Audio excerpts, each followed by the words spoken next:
Hi there and welcome back or welcome to my channel if this is your first time here. My name is Amy and I have a somewhat unhealthy obsession with Formula 1. In today's video we are talking about the 2024 Monaco GP. What went on in case you fell asleep halfway through like me.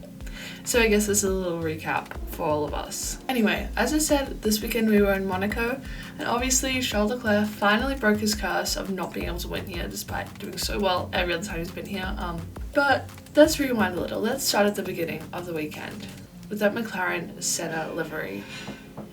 Stunning car, beautiful, gorgeous livery. Oscar was very happy that he was in the Australian colours of green and gold, and we were all happy to see our boy in green and gold. Okay, am I a fan of that colour palette? Not necessarily, but I feel like it worked. It was still a very, very good looking car. I will give it that. Moving on to the racing this weekend, Monaco is not necessarily known for putting up the best races these days. The cars are a bit bigger than they, were 50, 60 years ago, right? It just doesn't work too well anymore. And we did kind of find that out during the race. In free practice 1, Red Bull was already on the back foot, which was, again, incredibly exciting for all of us.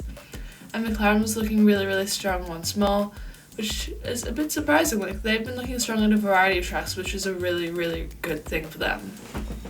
And for the championship fight, really.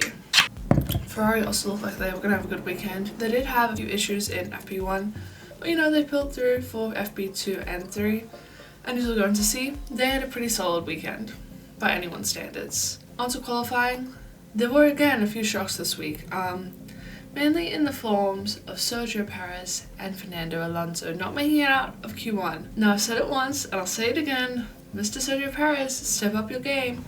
There are so many drivers waiting in the wings who want your seat, okay? You have the best seat in F1. I just think qualifying down in 16th just isn't good enough, frankly. And I know Max didn't qualify on pole or anything, but he's qualified 6th. That's still a good 10 places. You should be closer than your teammate. If that was any other teammate appearing on the grid, people would be freaking out, okay? Again, Alonso out on Q1. He's had a couple of rough weekends, okay? I'm sure he'll pull through. I think that Aston Martin has gone backwards in terms of development, considering he was on the podium last time out. Other shocks, of course, include the fact that both Haas's and both Alpines made it out of Q1. Sorry, excuse you. So that was very cool. Pierre Gasly qualified in 10th in the end, so he even made it into Q1, which is insane. Gasly into Q1, P10, Yuki again into Q1, Albon into Q1, they did so well. So happy for them.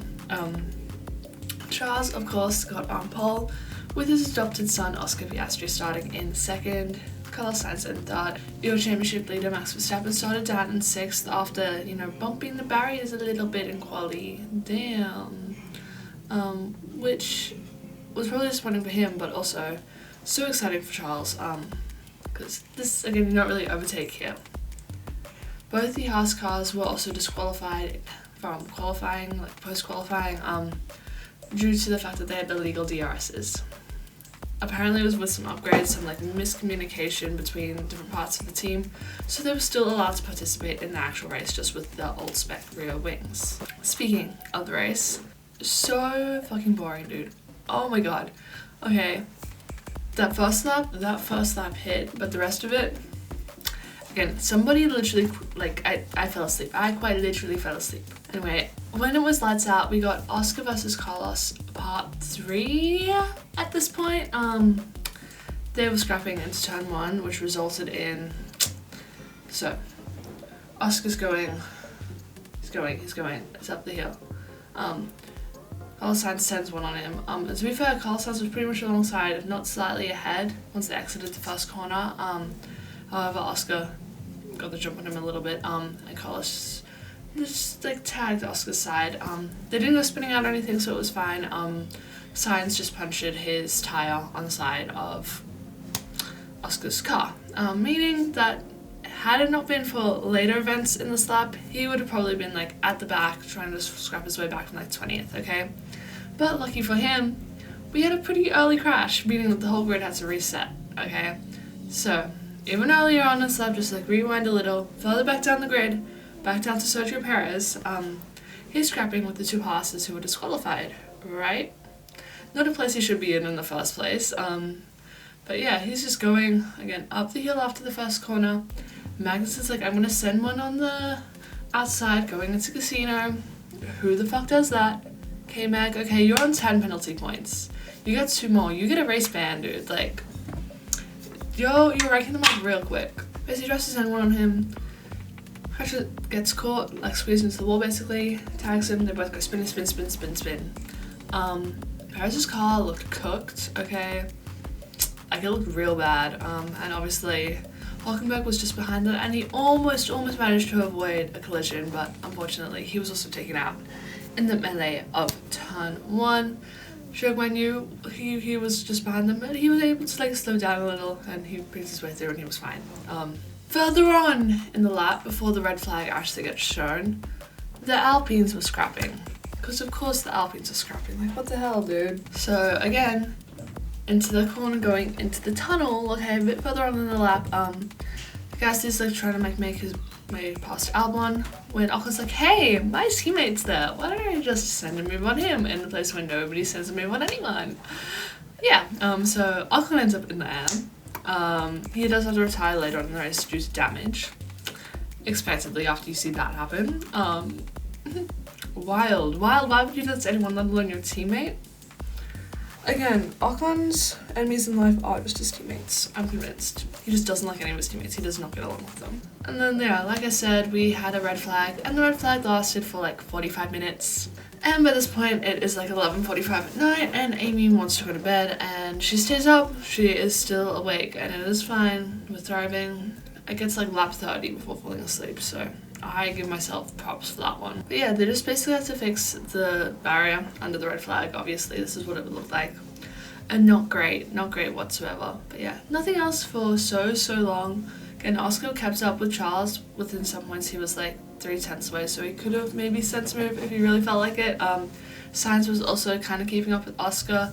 Norris was a bit further back, but like still pretty close, so he still had the main 4, and then Georgie boy in P5 just like holding everyone up. Obviously, because everybody changed the tyres under the red flag, and they'd technically done a lap of racing, nobody had to pit again, so that took all the intrigue out of Monaco. Like, Monaco, so we want, it usually is like a good strategy race because nobody can actually overtake on track, so they had to pull all the stops and strategy. Could they do that? No, they could not do that. However, Aston Martin kind of did one. Aston Martin kind of pulled one over everyone else. So Alonso and Stroll were running like pretty close to each other until Alonso, who's like right behind Stroll, is like, I'm just gonna make a gap.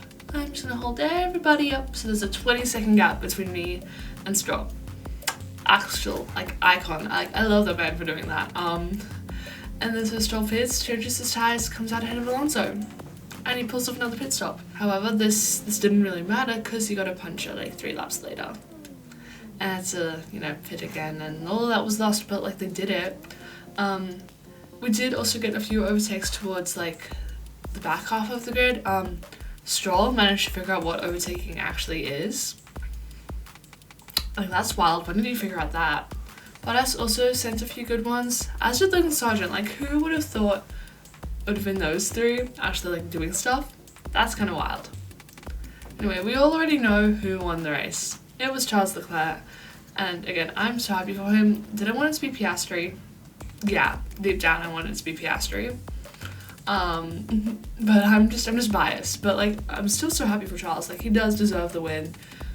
Again, homeboy, home Grand Prix, it's Monaco. He's tried for so long. This is the 3rd time he's gone on pole position. Like, and obviously some pretty cool celebrations from him. You know, jumping into the Monaco harbour.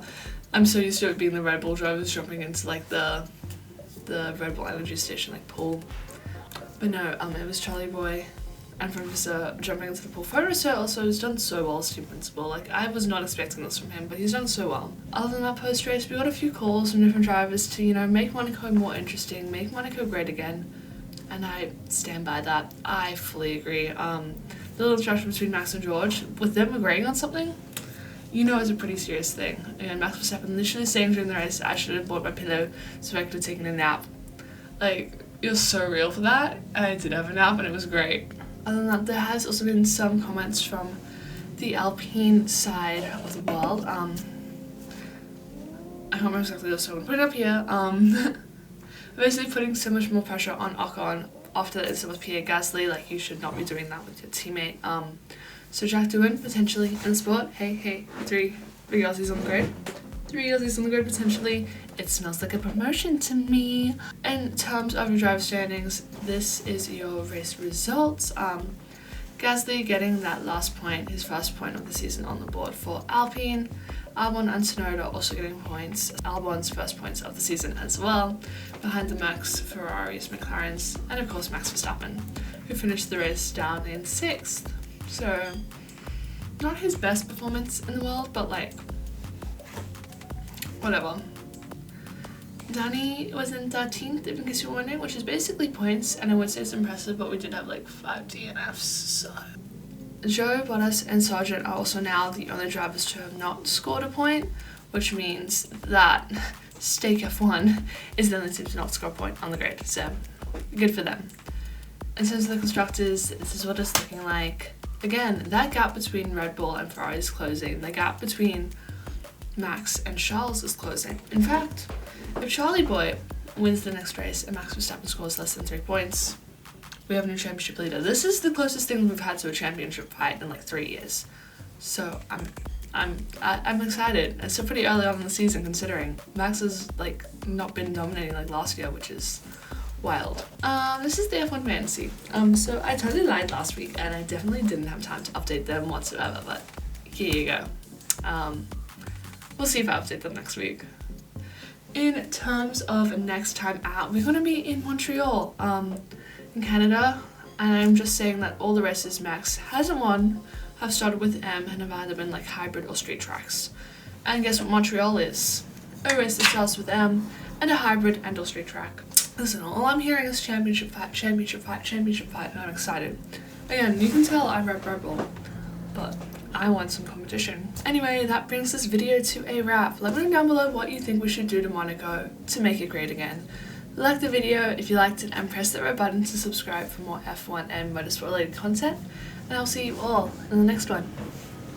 Laters!